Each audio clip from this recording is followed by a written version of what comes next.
ராணிப்பேட்டை மாவட்டம் மேல் விஷாரம் மருத்துவமனையில் காலை 8 மணிக்கே மருத்துவர்கள் இல்லாதது மிகவும் வருத்தத்திற்குரிய அவல சம்பவம் என அமைச்சர் மா சுப்பிரமணியன் கூறியுள்ளார்.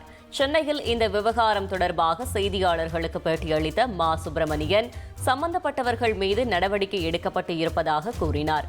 மாவட்ட சுகாதார அலுவலர்கள் மிகவும் கவனமாக செயல்பட வேண்டும் என்றும் அவர் தெரிவித்தார். வேலூர் என்ன நினைச்சாங்கன்னா வேலூருக்கு மட்டும்தான் வருவேன்னு நினைச்சுன்னு நான் வேலூர்லேருந்து அந்த பக்கம் சத்துவாச்சாரி மலைக்கா போய் ஒரு 16 கிலோமீட்டர் நடந்து ராணிப்பேட்டைக்குள்ளே போயிட்டேன். பூட்டு தாக்கு போய் அங்கேருந்து மேல் விஷாரத்துக்கு போயிட்டேன். அங்கே போய் பார்த்தோம்னா 8 மணி ரொம்ப வருத்தப்படுற மாதிரியான ஒரு விஷயம். எல்லா செய்தித்தாள்களையும் வந்ததால் உங்கள் கையில் சொல்கிறதுல ஒன்றும் தப்பு இல்லை. 8 மணிக்கு போகிறேன், ஹாஸ்பிட்டலில் ஒரு டாக்டர் இல்லை, நர்ஸ் இல்லை, வாட்ச்மேன் இல்லை, யாருமே இல்லை. வெறும் பில்டிங் இருக்குது, எல்லாம் திறந்து வச்சிருக்கு. 8 மணிக்கு ஒரு பெரிய அவல நிலை, ரொம்ப வருத்தமாக போச்சு. ட்ரெண்ட ஃப்ரெண்ட் ஆக்கிக்கோங்க. 2.5 கோடிக்கும் அதிகமான தந்தி டிவியின் சப்ஸ்கிரைபர்ஸ் அண்ட் ஃபாலோவர்ஸ் குடும்பத்துல நீங்களும் இணையுங்க.